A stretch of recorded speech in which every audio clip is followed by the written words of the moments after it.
Hello and welcome to our discussion on the evolving landscape of news.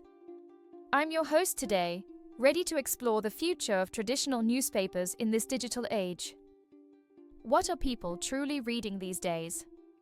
You might encounter a news blog claiming the discovery of a two-headed dinosaur fossil in Greece, but it's crucial to remember that not everything on the internet is factual.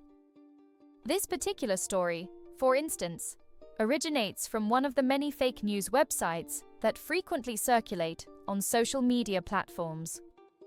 Even reputable news channels sometimes inadvertently report these fabricated stories as if they were true. To be taken in means to be fooled or deceived by something.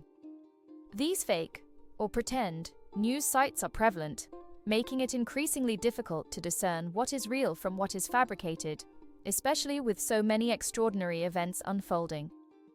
Today, we delve into digital news and its profound impact on traditional newspapers. When you read a traditional print newspaper, you generally find stories that are more reliable and trustworthy. However, you should enjoy your traditional print newspaper while you still can, because these publications are feeling the pinch these days. This phrase means they are not making enough money to sustain their operations. The financial pressures are so significant that many traditional newspapers might disappear entirely in the not-too-distant future. This brings us to today's quiz question. How many national print newspapers are currently sold in the UK each day? Is it A, 70,000, B, 700,000, or C, 7 million? Take a moment to consider your answer. I'll go for A, 70,000. It can't be much more than that, surely, given the shift towards digital consumption. We'll reveal the correct answer later in the show. One significant disadvantage of digital news is the sheer volume of information available online, making it incredibly challenging to distinguish a real, verified story from a fake one. However, digital news offers numerous advantages. You can access it 24/7, searching for information instantly on your phone or tablet without the need to flip through physical pages. It's not just text in black and white. Digital platforms allow you to watch videos, listen to audio, and even make comments, fostering a more interactive news experience. Now, let's hear from Tim Luckhurst, Professor of Journalism at Kent University, who shares his insights on what truly matters in journalism today. Tim Luckhurst emphasizes that the platform, whether it's a tablet, mobile phone, print, online, television, or radio, is secondary to the core principles of journalism. What truly matters, he states, is the availability of diverse journalism, provided by professional reporters whose job is to deliver honest, objective, and impartial news in the public interest. Journalism should not simply be about ranting or expressing personal opinions, but about serving the public with verified facts and balanced perspectives.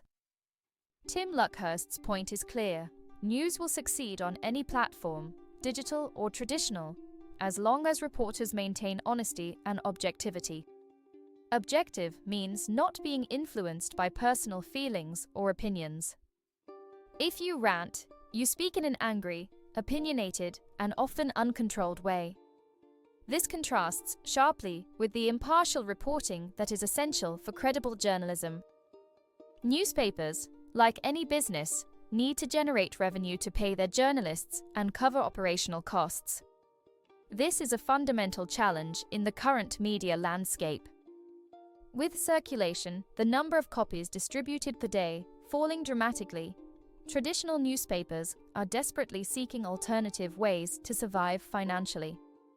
Selling more advertising space is one traditional method, but many advertisers now prefer digital platforms. These platforms offer a wider and more targeted audience reach, making them more attractive. This preference for digital advertising is a key reason why digital news is increasingly taking over. It often pays for itself through these targeted advertising revenues. Many people, myself included, wouldn't mind paying more for a newspaper if the quality of journalism is consistently high. However, there's a widespread expectation for good quality journalism to be free.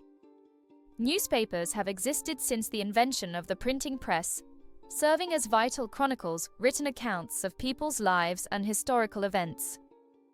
They are an incredibly important historical resource, offering unique insights into past societies and individual experiences. Let's hear from Alex Cox, a researcher at findmypast.co.uk. Alex Cox shares a poignant example from the First World War, where local papers printed in memoriam columns, listing local soldiers who had died.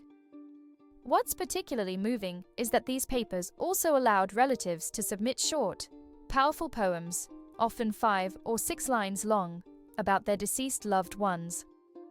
The papers dedicated significant page space to print multiple such tributes, a practice that Alex Cox questions whether a modern paper would still do today. Deceased means dead, and here it refers specifically to the British soldiers who lost their lives in the First World War. These local papers preserved their memory. The poems submitted by families were captured in print, serving as invaluable historical records that offer a deeply personal glimpse into the impact of the war. Now, let's revisit our quiz question. How many national print newspapers are sold in the UK each day? Was it A, 70,000, B, 700,000, or C, 7 million? I initially guessed 70,000. The correct answer is actually C, 7 million. However, it's important to note that this number is steadily falling, reflecting the ongoing shift in media consumption habits. Today, we've learned several key words: taken in, fake, reliable, feeling the pinch, objective, rant, circulation, chronicles, and deceased. These terms help us better understand the complexities and challenges facing traditional newspapers in the digital age. Thank you for joining us for today's discussion. That's the end of today's segment. Please join us again soon for more insights into the world around us. Goodbye for now.